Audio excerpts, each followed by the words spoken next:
Assalamualaikum warahmatullahi wabarakatuh. A'udzubillahi minasyaitonirrajim. Bismillahirrahmanirrahim. Alhamdulillah, alhamdulillahirabbil alamin wa bihi nasta'in ala umuri dunya waddin. Wassalatu wassalamu ala asyrafil anbiya'i wal mursalin wa ala alihi wa ashabihi ajmain amma ba'du. Rabbi sholli sadri wa yassirli amri walul 'uqdatam min lisani yafqahu qaul.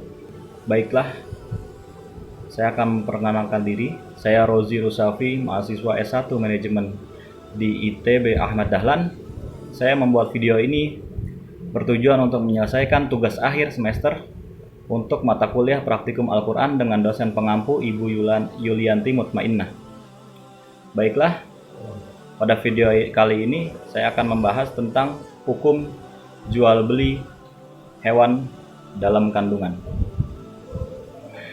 Di dalam kitab Al-Muwatta Imam Malik nomor hadits 1359 disampaikan sebuah riwayat sebagai berikut. Haddatsani Yahya an Malikin an Nafi' an Abdullah bin Umar anna Rasulullah sallallahu alaihi wasallam naha an bai'i habalil habalah wa kana bai'an yatabaya'u ahlul jahiliyah kana rajulu yabta'ul jazura ila an tuntajan naqah summa tuntajallati fi batniha, yang artinya Yahya bercerita kepadaku dari Malik, dari Nafi, dari Abdullah ibnu Umar bahwa Rasulullah sallallahu alaihi wasallam melarang jual beli hablu al-hablah. Jual beli ini merupakan praktik jual beli masyarakat jahiliyah di mana seseorang menjual unta yang akan dilahirkan oleh janin, namun janin itu masih ada dalam perut induknya. Al-Muwatta nomor hadis 1359.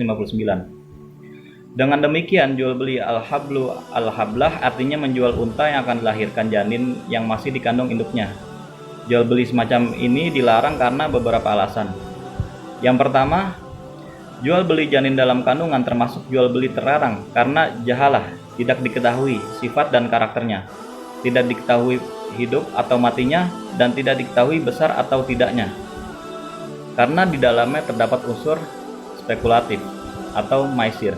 Sedangkan tindakan spekulatif menurut ilat dari haram perjudian sebagai firman Allah Subhanahu wa taala, ya ayyuhallazina amanu innamal khamru wal maisiru wal ansabu wal azlamu rijsun min amalis syaiton wajtanibu la'allakum tuflihun, yang artinya, wahai orang-orang yang beriman, sesungguhnya khamar, judi, undi, nasib, serta undi panah adalah najis dan merupakan bagian dari amal setan. Maka dari itu jauhilah supaya kalian termasuk orang-orang yang beruntung. Quran Surah Al-Maidah ayat 90. Lalu penjelasan yang kedua, berdasarkan ayat di atas, alasan berikutnya yang bisa kita ketahui dari hadis di atas adalah larangan jual beli yang menyimpan unsur spekulatif atau maisir. Larangan ini disebabkan oleh kecondongan seseorang untuk menganggap enteng semua perkara. Dan ini karakter sembunyi seseorang yang gemar berjudi, berspekulasi, sehingga akhirnya mereka terjerembab dalam dosa dan kemaksiatan. Lalu ketiga, larangan melakukan jual beli hablu al-hablah disebabkan karena adanya unsur goror atau penipuan. Al-Zarqani menyatakan dalam Syarah Al-Muwatta sebagai berikut, yang artinya ilat larangan dari praktik penjual sesuatu yang diserahkan dalam tempo termasuk penipuan.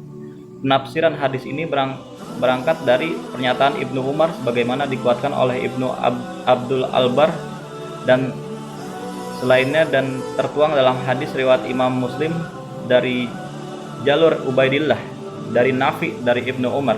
Ia menyatakan kaum jahiliyah gemar menjual belikan daging janin hingga janinnya janin, dan janin ini dilahirkan seekor unta. Kemudian janin ini mengandung lagi dan menghasilkan janin. Itulah sebabnya Rasulullah Shallallahu Alaihi Wasallam melarang praktik seperti ini. Dan kepada penafsiran ini, Imam Malik, Imam Syafi'i, dan imam lain menyadarkan pendapat mereka. Syarah Al-Muwatta di Al-Zarqani juz 3 halaman 348. Dari mana unsur goror ini berasal? Berdasarkan penjelasan Al-Zarqani di atas, harga hewan yang ada dalam kandungan tersebut dipastikan lebih rendah dibandingkan harga real karena adanya penundaan atas penyerahan barang dalam waktu cukup lama. Harga barang yang murah dan waktu penyerahan yang cukup lama, sementara barang yang diserahkan berupa hewan yang mahal, menjadikan kondisi jual beli ini seperti jual beli diiming-imingi bonus. Ingatlah, dalam banyak literatur, harga unta pada awal-awal Islam ini sangatlah mahal, nilainya hampir setara dengan harga mobil saat ini. Jadi kasus hablu al-hablah atau jual beli janin mirip dengan pola investasi yang akhir-akhir ini marak terjadi. Menyerahkan uang kemudian dijanjikan bonus yang besar. Padahal bonus tersebut belum tentu datang dan dapat diraih. Sama dengan kondisi kandungan yang tidak diketahui hidup atau matinya, betina atau jantannya kuat atau tidak. Maka dapat disimpulkan hukum jual beli hewan malki atau hewan yang sedang mengandung dalam kitab Al-Muwatta Imam Malik dijelaskan bahwa hukumnya adalah haram. Mengapa?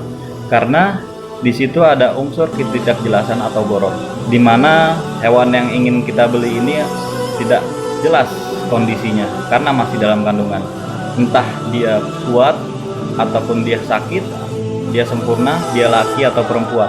Maka dari itu, dengan berdekatannya ini Idul Adha, maka kita harus berhati-hati dalam praktik jual beli hewan kurban. Baiklah, bila ada kata-kata saya yang kurang baik, mohon dimaafkan. Billahi taufiq wal hidayah. Wa'alafu minkum. Assalamualaikum warahmatullahi wabarakatuh.